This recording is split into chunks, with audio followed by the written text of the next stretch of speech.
Hello, and welcome to Mickaboo's virtual adoption fair. My name is Robin, and I'm a Mickaboo volunteer, just like everyone else in today's event. We are a 501c3 nonprofit located in Northern California. We are dedicated to education, care, rescue, and adoption for companion birds. We are an all-volunteer organization with no paid staff and no physical location, caring for over 450 birds spread across 100 foster homes. We rely on donations to be able to serve the birds, and due to the poor state that many birds arrive in, our veterinary bills average $50,000 a month. You'll get to meet some of those birds today.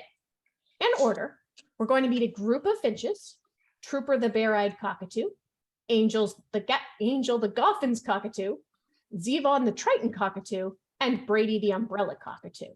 We have a lot of cockatoos this month. But before you get around to adopting or fostering, you will need to go through our approvals process to ensure that you are fully prepared to bring a bird home.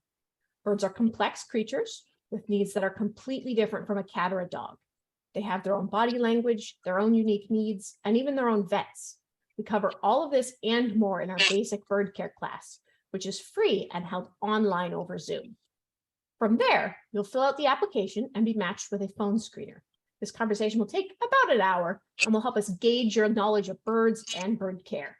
This also helps us to understand what you're looking for in a bird and is a great chance for you to ask any questions you might have. Once the phone screen is complete, the next step is a home visit. Most of the time, this is going to be an in-person visit where a Mickaboo volunteer will visit your home, but sometimes this is instead done online via Zoom or other software. Regardless of how it's done, the purpose is the same. It's a way for us to identify potential dangers in your home, help you find a good place for the cage, and get to know anyone who's going to be caring for the bird. We are going to want to see any birds you currently own, any cages you might have, and see the parts of the house where the birds might be. It's not a white glove test. We don't mind mess, and we don't need to see any bedrooms or private areas.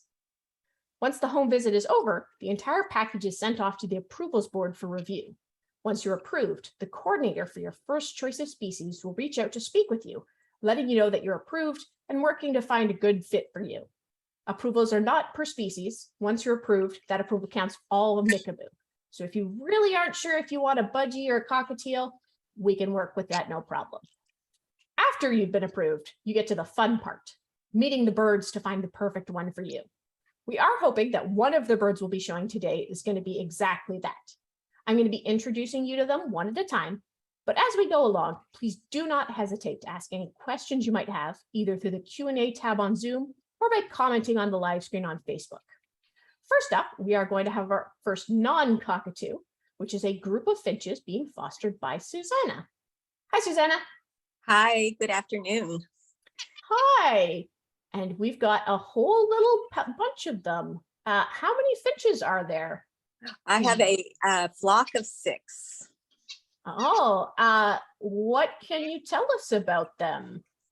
We rescued these finches from a large backyard aviary. It wasn't large in size, but it was large in quantity of finches, about 200 finches, all in a 8x8 aviary. And we, the owner had to surrender them all. And so we took them out group by group and separated them into sex and health and distributed them to a bunch of amazing volunteers.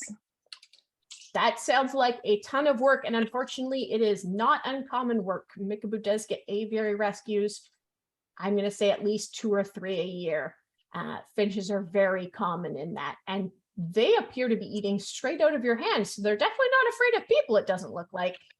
Yeah, I noticed when I was feeding them in the beginning that they would start to ride the food bowl as I put my hand through the cage to hook it on the bars. And so it was just sort of just a leap to just put the seed on my hand, and they just came to it. There's one in particular that's very brave, and his name is Primo. Oh, how can you tell which one he is, or is it purely by behavior? He's actually one of the gray ones. There's 2 gray ones, and one has a stripe on his head, so his name is Stripey. So I'm noticing you say he a lot, and I know we tend to keep not mixed flocks for reasons I feel should be pretty obvious. Are they all males then? They are all males. We also do have our first question from the audience. People are noticing you've got a whole lot of green going on in the background. What is that hanging from their cage? The big scruffy stuff is a branch of rosemary, and it's not so much for them to eat as for them to just sort of pick at and fly. Fly onto and play with. I noticed that the finches tend to, they are very exuberant with their vegetables. And sometimes though, it feels like they're just pulling and sorting and, shredding. But so the rosemary is perfect for that. It does seem like it would be a really great fit. While we mostly focus, we see a lot of parrots, finches also do have a lot of needs. And the ordinary parrot toy that you're going to find in a cage of something like an Amazon is pretty far cry from what the finches need. So this kind of works as, sure, it's a bit of food, but it's also a bit of a toy for them as well. I've noticed that they like to carry little bits and pieces to their food bowls, and there are no females in this group, so I don't think they're trying to nest, but it's sort of it seems to be an instinctual behavior for them to carry bits and pieces hither and thither. Make as much mess as humanly possible, I imagine. Yeah. We actually have more questions from the audience. Seems like there is a lot of interest in these. Why do the finches have lycobands? The person who was breeding them was trying to keep track, and eventually he just gave up. It was a personal method for him, and then he just gave up. So we have no, we generally would like to remove the bands. If I had to take these finches to a vet, I would ask them to be removed, but they're healthy right now, so. Yeah, unfortunately, a lot of parrot bands, unless it's a very large bird or a very old band, a lot of bands basically serve only the purpose for the breeder. They don't have enough information to help you identify an owner if they were to ever escape. And in these ones, it looks like they are literally just color coded. So I imagine it's something like a generational thing. Yeah. So not super useful, but at the very least, it's an interesting thing. We also have another question. How big is that cage they are in? It's not that large. It's about 18 by 36 in footprint. And then it's about 36 tall with a dome, added dome. Yeah, that makes sense. They do tend to, I do put branches at the bottom of the cage, and they do fly to the bottom of the cage. So they do, I had heard that finches fly mainly horizontally. And so but I do notice that they cover vertical ground as well. Yeah, finches definitely will fly horizontal. It's one of the reasons we really suggest having cages that are wider than they are tall, so that they can kind of go back and forth. And that's a good sized flight cage. And one of the really big things, a lot of people say, oh, finches are small birds, they need small cages. With finches, you want a large cage because the finches aren't going to be coming out. I assume none of these come out of the cage? They haven't yet. I have not invited them to. It's not uncommon for finches to spend most of their life in a cage, which is why we want them to have a nice big one with lots of stuff to play with. In terms of perches, I find it effective to put little tiny branches in the corners, because they often, they fly to the branch and then they do a 180 degrees hop to turn around. And they really snuggle into little tiny nooks. So it gives a lot of variety. Yeah, it seems like they're quite happy with this. We've got finches in almost every single type of perch you have there. What can you tell us about their diet? It looks like they're eating some seed right now. Yes, seed is their favorite. And I actually haven't tried to put pellet on my hands to see if they'll come. But I generally feed them a full portion of pellets in the morning. And, Harrison's, Rowdy Bush, they immediately took to pellets. And then in the evening, I feed them a whole portion of seed. And so it's not really, and they generally finished their portion. I definitely throw out the seed and the pellets after each meal if they haven't finished. Makes sense. And you want to keep it, make sure it's always fresh. Yes. They're of course apart now, but a little bit earlier, I thought I saw that two were leaning against each other. There are two that are super tight buddies, Kyle and Stripey. And at first I just wondered whether Kyle was like, going to squash Stripey, but they just seem, Stripey's always sort of the low and Kyle is sort of leaning on him, and they preen each other. That's Stripey looking up. Stripey tends to look around a lot. But anyway, they're super good buddies, and I would definitely want them to be adopted together. That is super cute. They honestly just seem like a really cute little bunch. And we keep hearing little bits of their noises as they go, the little meep meeps. Yeah, sorry. No, I was going to say, would you say they're pretty talkative? What's the noise level like for finches? That's exactly what I was going to comment on. It is really interesting. Sometimes they seem very loud when they do sort of an alarm beep beep, but then other times they're completely quiet and still. And so they are not, at first when they were with me for the first week, seemed like constant movement. But now that they've adjusted, they seem quite chill sometimes, which is funny because they tend to hover and do all sorts of really quick movement, but sometimes they're quite quiet, like now. Yeah, they're being well behaved for the camera. It's very polite of them. I was going to ask if you had any funny stories about these before we move on to our next bird.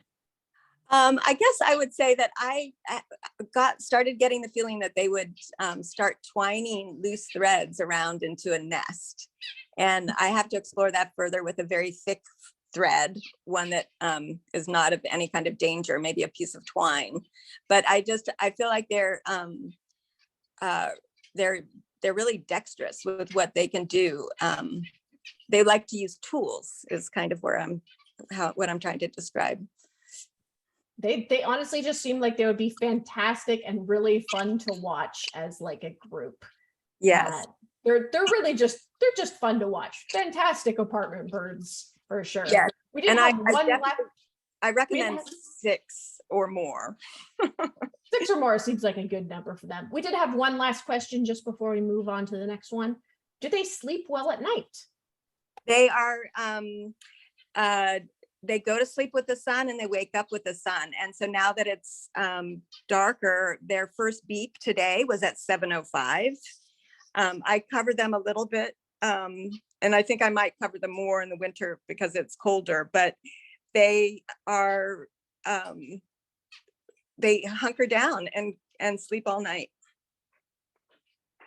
Just hunkering down. That sounds adorable. They pile on together.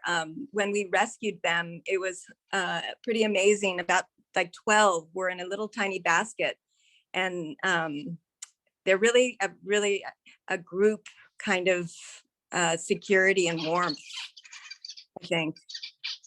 Oh, now they're getting chatty. Thank you very much, Susanna. And I believe we're going to move over to our next bird, who is Trooper the Bare-eyed Cockatoo. Hello, Virginia.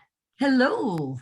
Hello. So what can you tell me about Trooper the Bare-eyed Cockatoo? Although I should also note, just to clarify, Trooper and a couple of our birds coming up are going to be joining us via video since we can't get them live today. So what can you tell us about Trooper?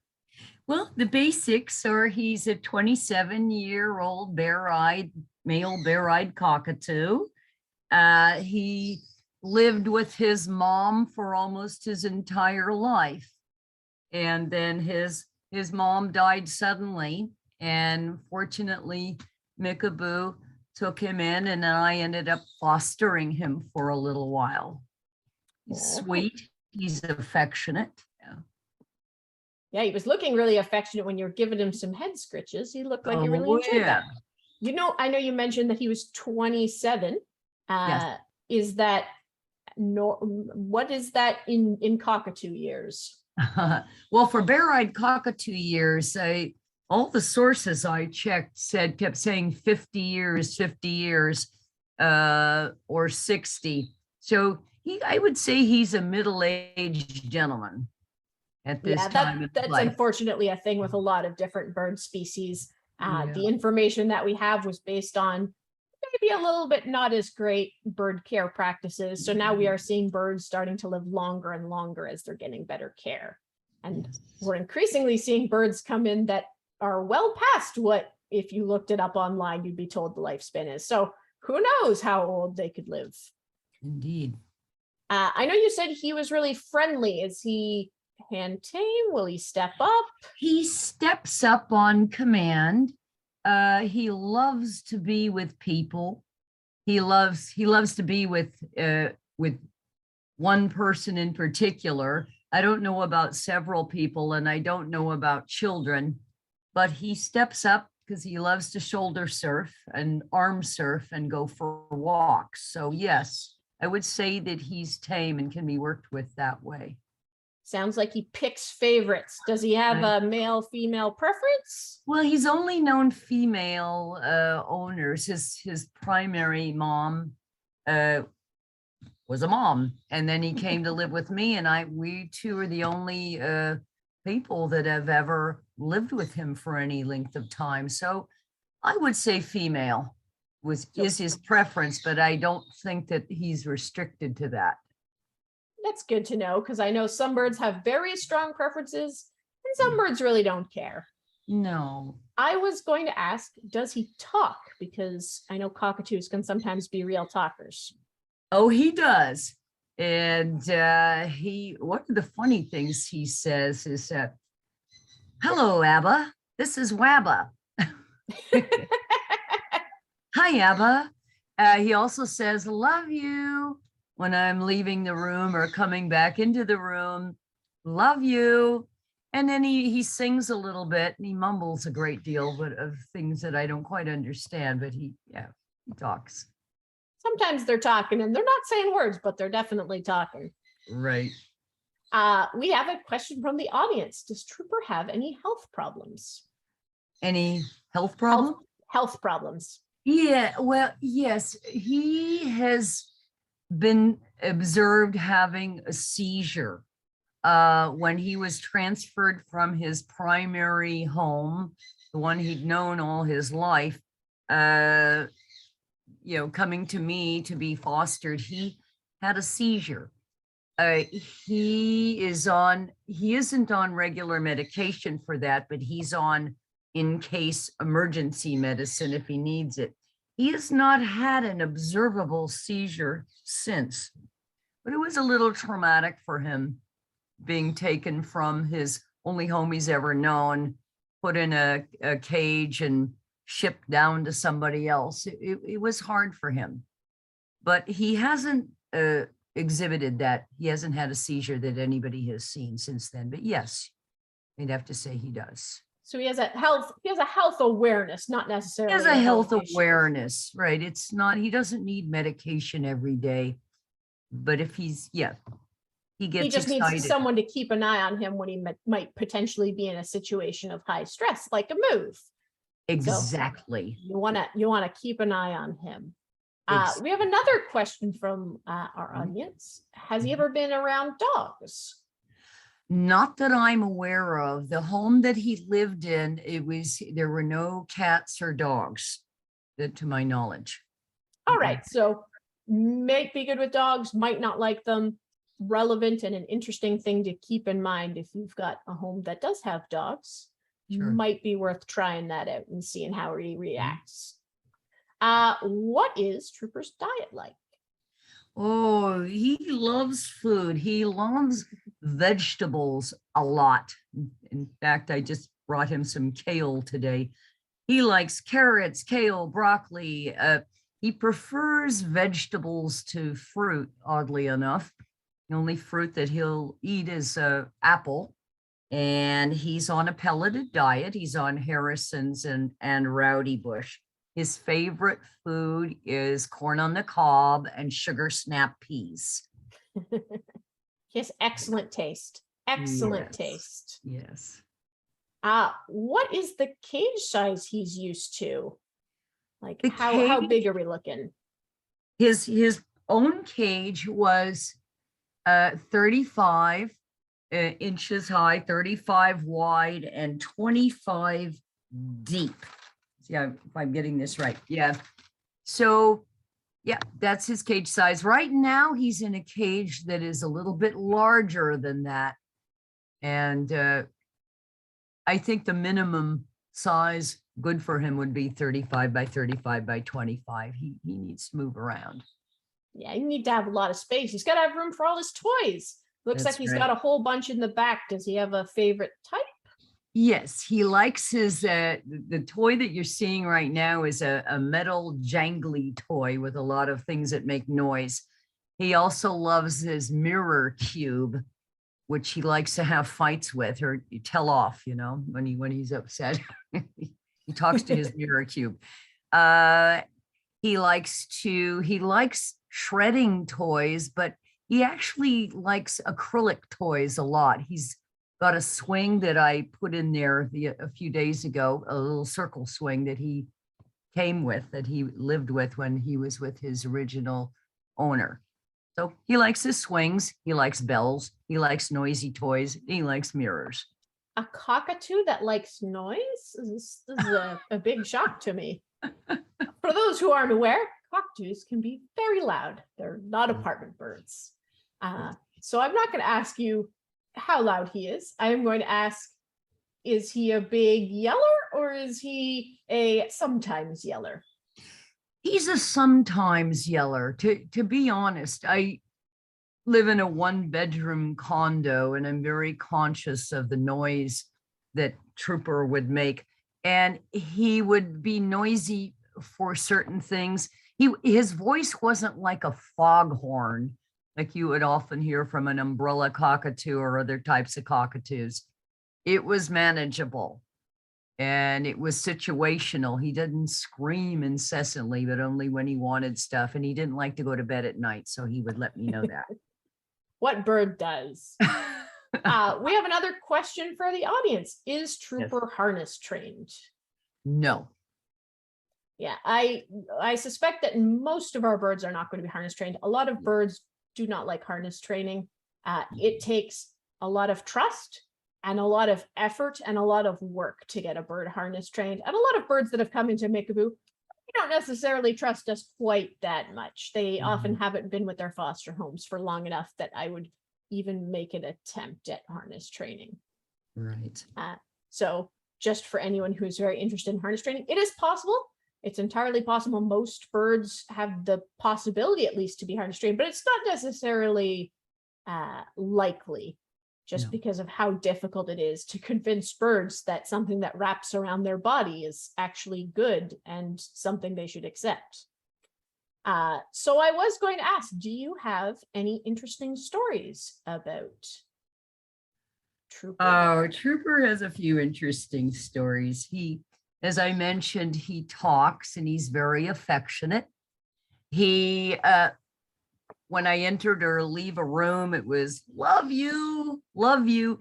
And he spoke in the voice of the elderly lady that owned him. So it was kind of like this little old lady voice. Oh, hello. Oh, hello. Love you. He liked to, I know, isn't it funny? He liked to shoulder surf and arm surf. We will walk up and down the hallways of the condo complex where I live in, and he loved that very much. And he's affectionate, as you can see. He loves a lot of loving and care. Oh, yeah, he looks like he loves attention. Yes, he does. He craves it. Yeah. So as we wrap up, is there anything particularly special that we might have in storage about Trooper? Only that I think, given his life history and that he has been with one owner most of his life, I probably might not do real well in a flock. He tends to bond very easily with one person, and he tends to really get close to that person and wants that person around. That makes sense. And I will mention, just as we wrap up with Trooper, Trooper, because he was with his previous owner for his entire life, we actually have the egg he hatched out of in storage. So if you adopt Trooper, he comes with a bonus egg. Can't say that for most of our birds. That's right. He was with his previous mom almost all his life, and she loved him so much, and she actually had the egg that he hatched out of. He's a mama's boy. Oh yeah, he seems like it. So thank you very much, Virginia. We are going to jump over to our next cockatoo, which is Angel the Goffins cockatoo. Hi, Sophia. Hi. So Angel is actually a repeat performer. Angel was in the adoption fair several months ago, but it is quite a difference there. You've got the before and after just came off the screen. That was what, 6 months apart? Yes, I believe it was 6 months when we first did the adoption fair with her. And we wanted to show her again because we have gotten to know her more since then. Oh yeah, she looks like she's having a lot of fun right there. What can you tell us about Angel? How did she come to Mickaboo? So Angel was surrendered to the shelter by either a caregiver or a family member of the owner. The owner was sick and unable to care for Angel any longer. Yeah, Angel looks like she's had a bit of a rough life. Looks like she had some maybe feather picking problems or maybe Yes. some health problems. No health problems. She's very healthy. That's all mental issues there. She's very sensitive, and we don't know exactly what happened, but if the owner that she'd been with for years and years had been ill and wasn't spending the regular time with her, then that would definitely cause her to possibly, pick out her own feathers. And it looks like she has made a vast recovery now that she's getting some attention, because now she's got a nice level of fluff. Do you think she'll ever get all her feathers back, or? I'm not sure if she'll ever get all of them back. But she is really, really cute the way she looks, actually, even though she should have feathers on her cheek. She is just absolutely adorable without them. My husband says, I think she's cuter without the feathers, but I don't know. So Trooper was a real mama's boy, and I'm kind of getting the impression that Angel might be a cute little daddy's girl. Yes. So she really bonded with my husband. And in this clip that you're seeing now, that's me. So she does hold my hand and she lets me scritch her head through the cage bars. But as far as people, on their arm and on their shoulder, she loves my husband. And I don't really know if the first owner was a male or if during her 6 weeks of quarantine, she was in his home office. So she had to be separated from my other birds. And he was in there all the time. And her cage was right by his working computer. And so I don't know if she just bonded with him because she was always with him, or whether she would bond with the female. We just don't have enough data on her to know. My guess is the person who spends the quarantine with them is the one that gets all the love and attention. That's been my experience. It's what I always suggest when people are starting to quarantine birds. It looks like she is having dinner in this video. What's she eating and what does she normally eat? Well, so when she came to us, the shelter told me that she was just on like a cockatiel seed diet, which would be very unhealthy for her. But when she came home with me, I realized that she was accustomed to eating what the humans are eating. So she does eat fruits and vegetables, and I've transitioned her to Harrison's coarse pepper. She likes pepper, and she just gets a tiny bit of seed as a treat. In that video, she's eating some stir fry with my husband. So it's just a broccoli slaw that's been stir fried in a little olive oil with some teriyaki sauce. She loves it. She looked like she really did. She also looks like she's enjoying this bath she's getting. Yeah, so that's me giving her a bath. So she really likes it, and she puts her wings out to gather all that water. Yeah, it looks like it probably feels really nice on her skin and it helps with her feather growth, I'm sure. I think So it definitely, yeah, the moisture helps with her feathers. And since she's a cockatoo, I should mention that one reason she might not have those feathers is because somebody cuddled her a lot or stroked her on the back and made her hormonal. So with a cockatoo, you only want to pet above the neck. Um, you definitely don't want to stroke their back, and you don't want to like let them go in uh, underneath a blanket or in your shirt or something like that, because it makes them too hormonal and nesty. So it's really bad for them. yeah, that is true for most parrots, I find. Very young parrots, you can sometimes get away with it, but if you're doing it, especially when they start getting into uh, maturity, it's just a recipe for disaster petting them below the neck. I did want to ask, do we know how old she is? We are guessing that her age is 25 years old, about that old. So about middle age, I would say. Yes. For Goffins cockatoos, it's hard to say exactly how long. There's a lot of different data because I've looked it up before. Definitely at least 40 years, but possibly longer. So it's hard to know exactly how long, but she is definitely really healthy. She's very active, very good eater.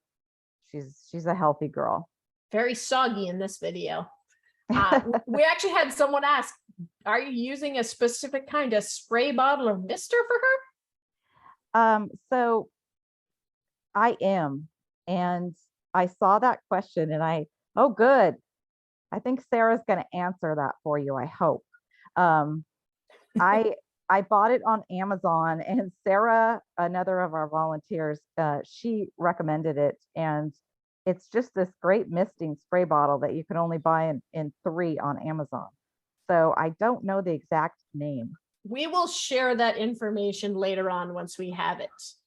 Just because a lot of birds do enjoy being misting. It is a very good thing for their health, especially cockatoos are very dusty birds. So having them get sprayed down pretty regularly will help keep the dust down, will help keep their feathers healthy.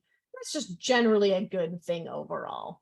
And because it's such a fine mist, birds that are kind of afraid of a spray bottle, that they like that because it's very fine and it doesn't feel like a big shot of water hitting you. It's not Which getting some of them have been pelted by disciplined.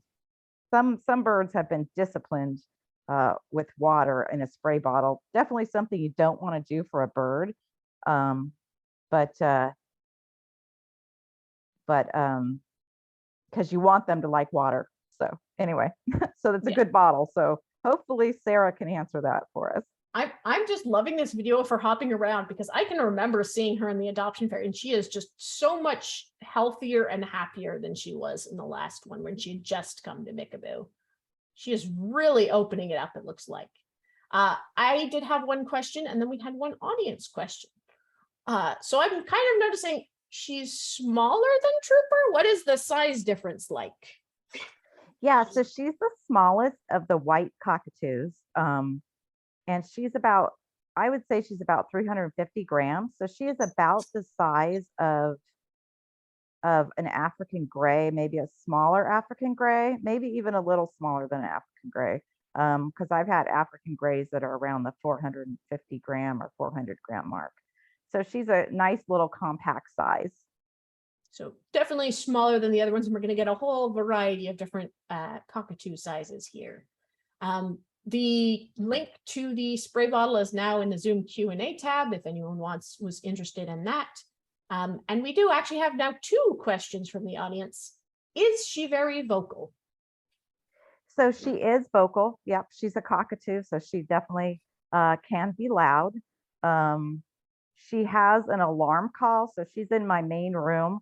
And if a UPS man is outside, or UPS woman, any UPS worker, or walking up the walkway, she does a special yell that's an alarm call that I actually find kind of helpful.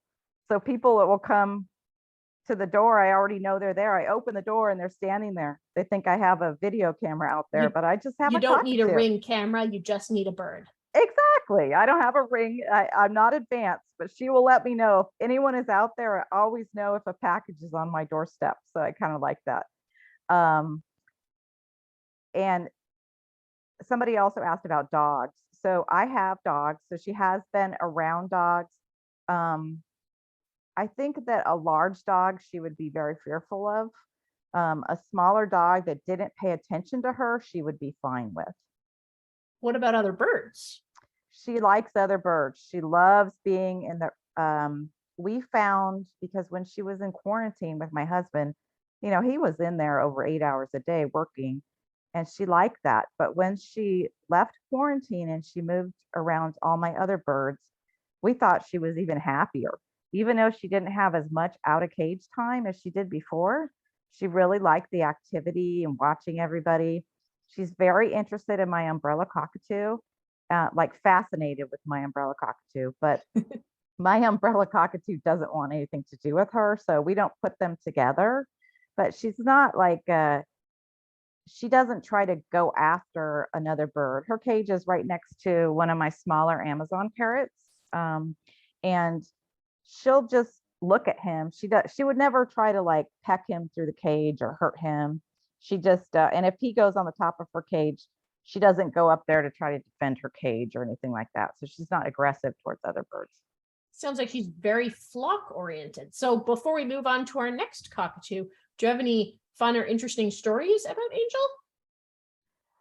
Angel? Yes, one thing that she does that I didn't get on video, but it's super, super cute. She sits on the back of the couch and she grooms my husband's hair, but not with her beak all the time. It's with her feet. She uses her feet and she runs her feet through his hair, both of her feet, the right and the left foot. And it is the cutest thing. She really explores her world with her feet. Very, very cute. That sounds adorable. And if you ever do get a video, feel free to share it. I'm sure people would love to see it. So Yeah. thank you very much. And we are going to hop over to our next foster. All right, thank you. Or in this case, not a foster. Hi, Megan. Can you tell us about Zevon the Triton cockatoo? There she is. There we There is go. Zevon. Oh, that is a lot bigger than the last cockatoo. What is the size difference we're talking about? Oh my, I am not good with numbers, but she is significantly larger than a Goffins cockatoo. I quite a bit larger, not quite umbrella, but a much bigger bird. Looks about double the size. I would not be surprised. It's Oh yeah, she's pretty that's big. fair. So can you tell us how Zevon came to Mickaboo? Yeah, Zevon has a little bit of a sad story. She was part of a large animal seizure. She, along with other parrots and exotics, were seized from a house in Sutter County by animal control due to some animal cruelty and neglect. And they surrendered, or they brought her to Mickaboo in July, and she's been with us since July. And it seems like she's been settling in pretty well. So it looks like we probably don't know her age for sure. Do we know for sure that she's a she? Yeah, so her age is estimated at 15. I'm not sure where we got that number from. And the vet is pretty certain that she is a female. And with this species of cockatoo, you can generally sex them by the color of their eyes. Females have a lighter color iris. It's more red or brownish, and males are all black. That is super interesting. Most parrots, you cannot tell short of a blood DNA test. So being able to do it otherwise is pretty interesting. Pretty unique for cockatoos and only a couple other species. So I'd normally at this point ask if she's hand tame, but considering that we are seeing it on the screen right now, it's a pretty safe bet. Does she pick favorites though? Yes, you can definitely tell she's hand tame, but she does pick favorites. I wouldn't say she's a one-person bird. I am friends with her foster and she gets along with me pretty well, but she certainly does have folks that she does not like. And if she does not like you, you will discover that very quickly. She likes to get on the ground and chase after your feet. don't let parrots on the ground. It's a recipe for disaster if you want to keep your toes. They will nibble, and they will more than nibble. Looks like she is super interested in things in general, and it looks like, I guess that's a piece of cork she's being offered. Is she a big toy chewer? Oh, yes. Zevon is curious and into everything. Anything you give her, she will happily discover with her beak, as you're seeing here with that cork.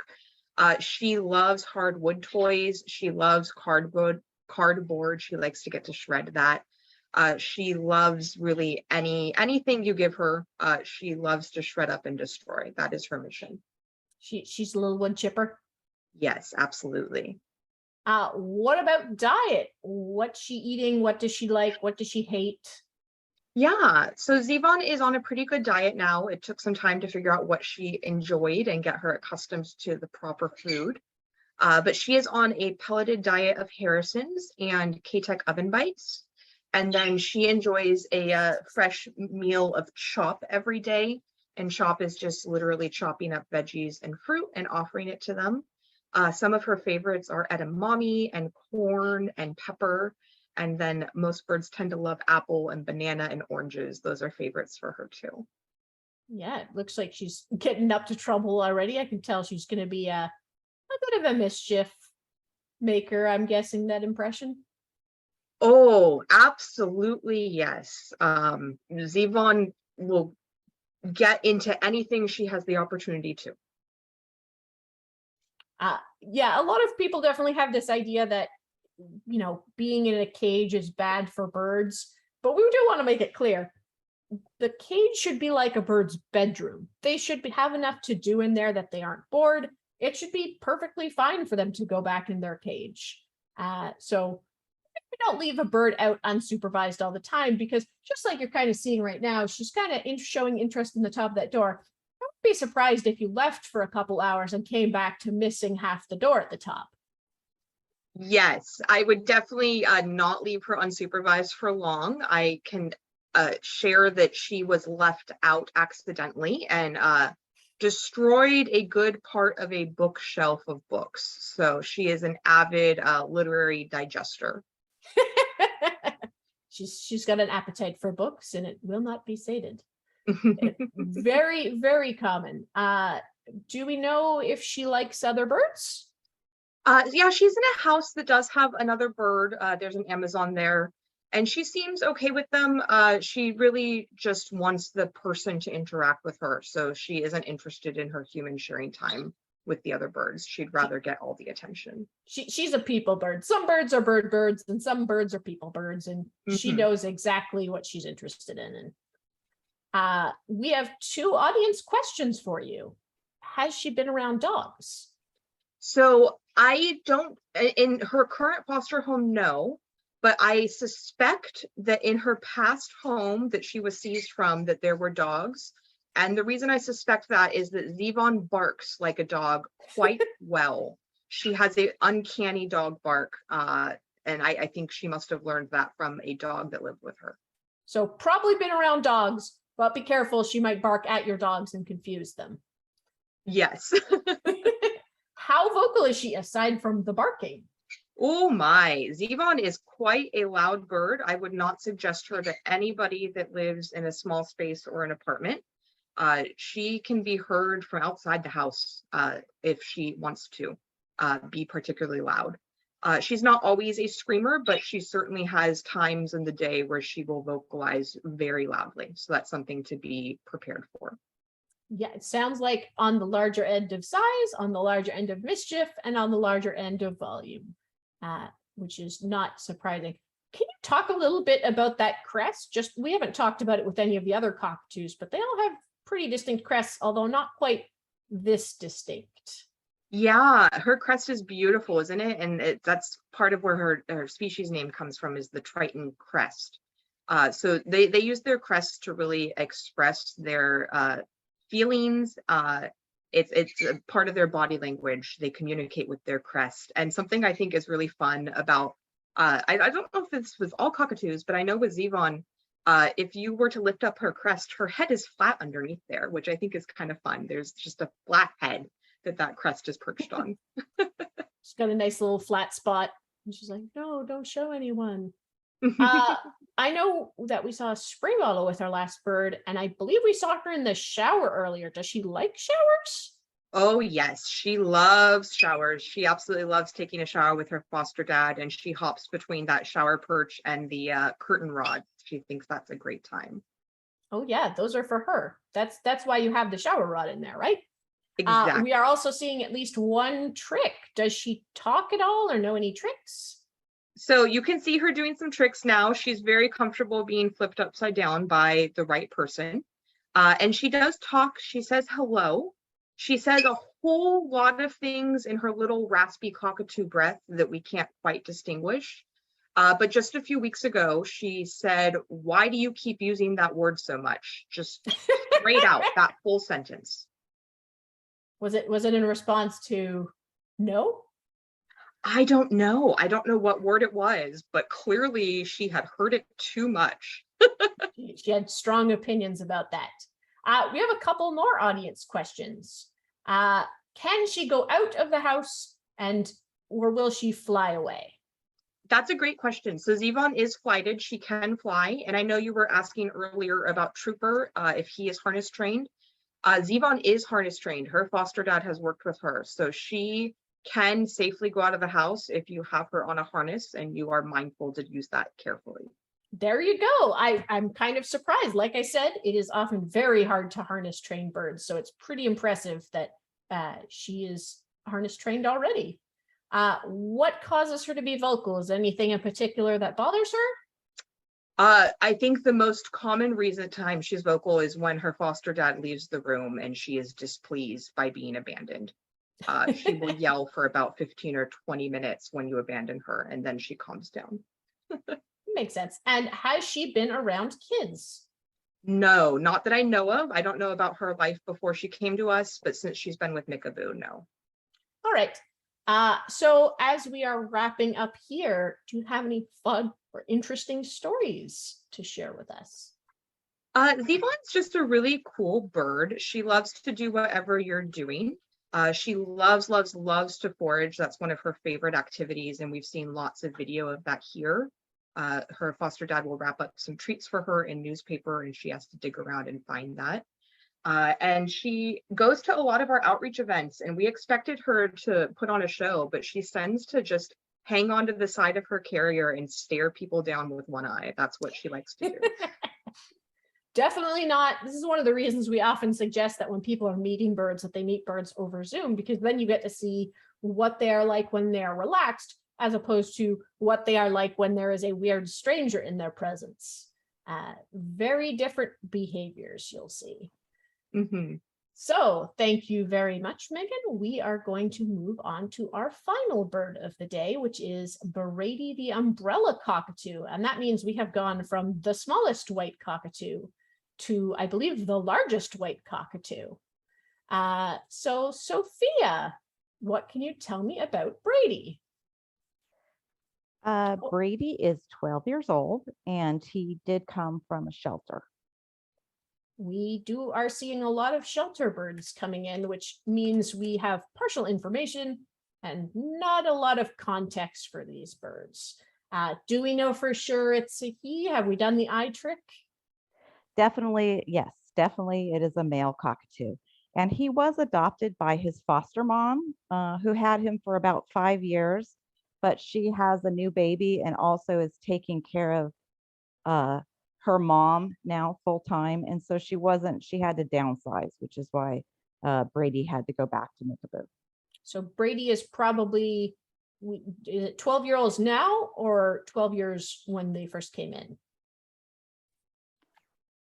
I think 12 years old now is my understanding, because the new questionnaire says 12 years old. All right, so 12 years old then. So that's pretty young. And umbrellas, cockatoos, should I assume 50 to 60 year lifespan? Definitely, yes. Yes, umbrella cockatoos live a long time. Oh yeah, they are big birds. I don't think we've had any part of the video that makes it super obvious just how large he is, but very large is one understanding about umbrella cockatoos. they are not, they're not small birds. And I imagine they're not quiet birds. Is he loud? He is loud, especially in the morning and before bedtime.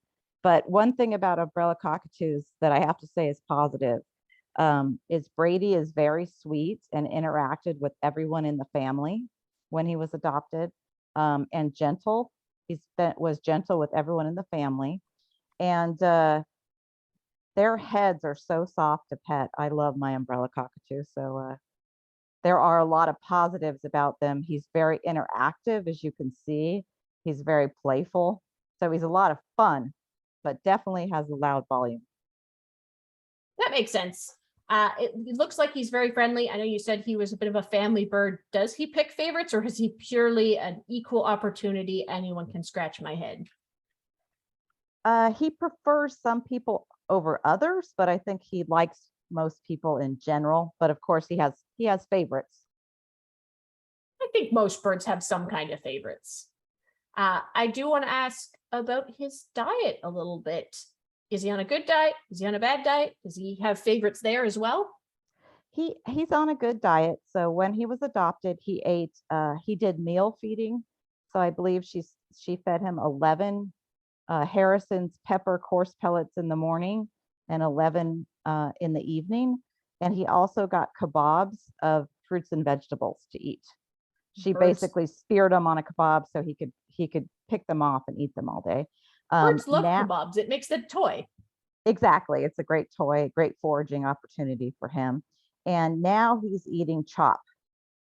So that's when you chop up a bunch of fruits and vegetables together. And so kind of like if you give hide spinach in a smoothie for a kid, you put all the vegetables in with the sweet stuff, and then they will eat it. Makes sense. Looks like he's kind of looking at that wood block, it looks like. Is he a big chewer? He likes toys, and most umbrella cockatoos will take chunks of wood and make them into toothpicks in no time at all. Oh, yeah. And it looks like he's big into that box right there. And it looks like he's got some, looks like a maybe rope, some kind of fabric-y thing in the middle there that he is also a big fan of. He seems just very interactive and very interested in things. Is he a dancer?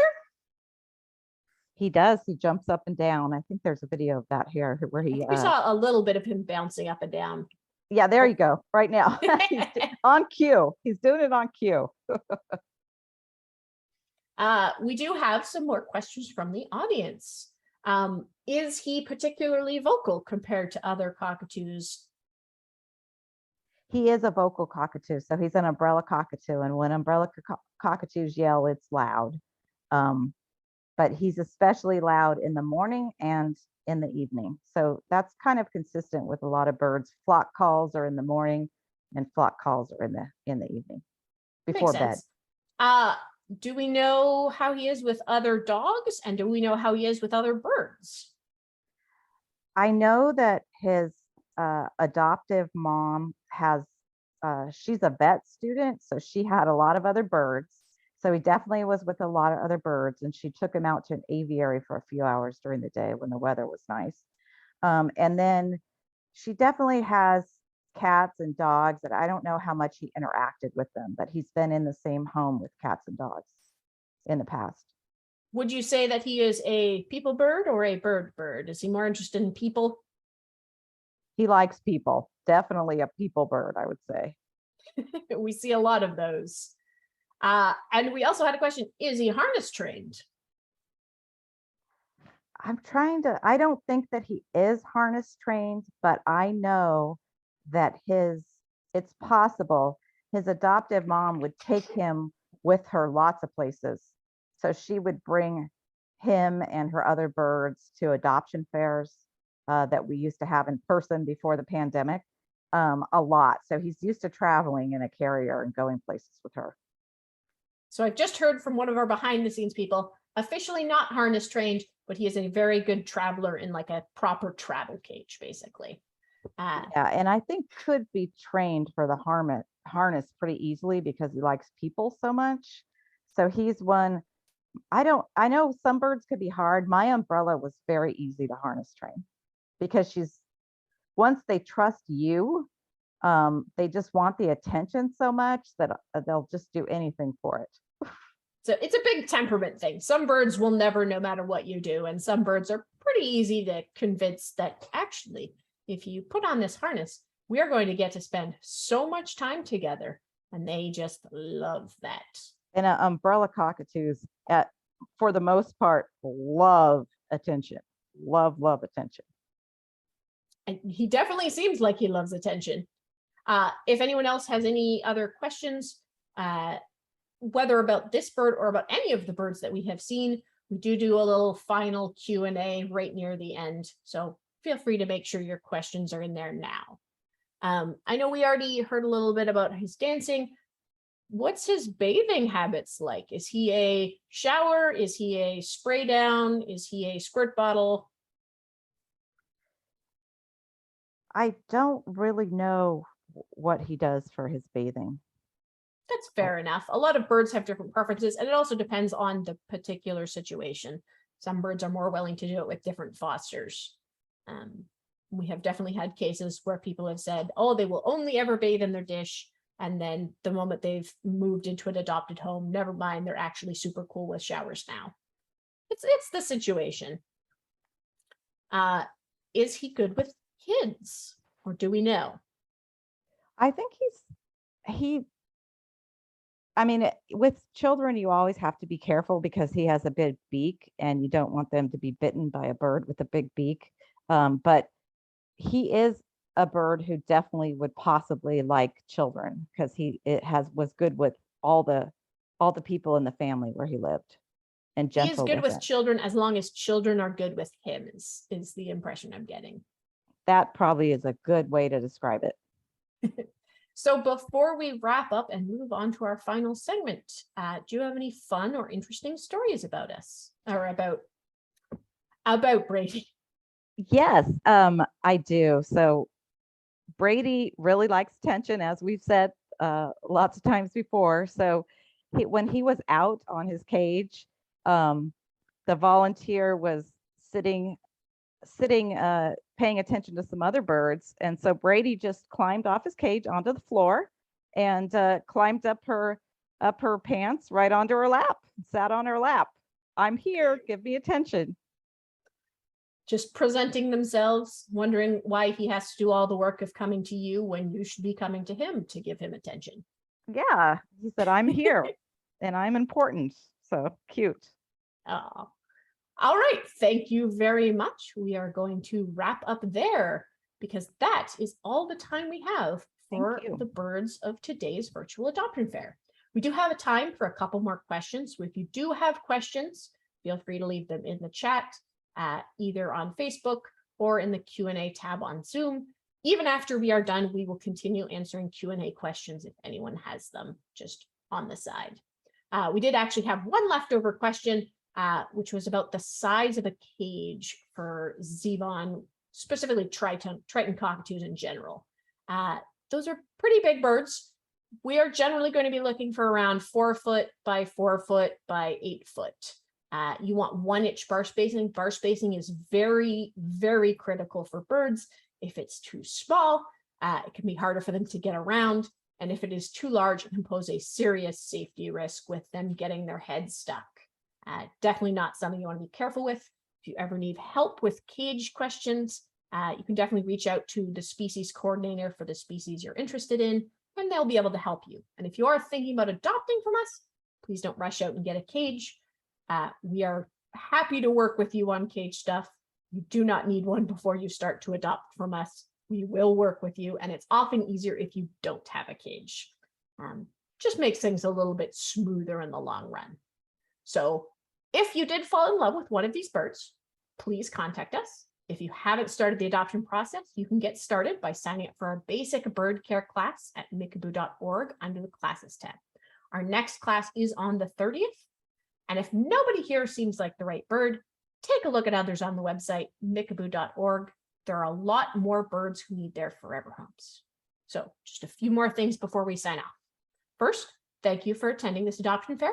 It's our last adoption fair of the year, but be sure to check out the website for other Mickaboo events. We have a lot going on this holiday season.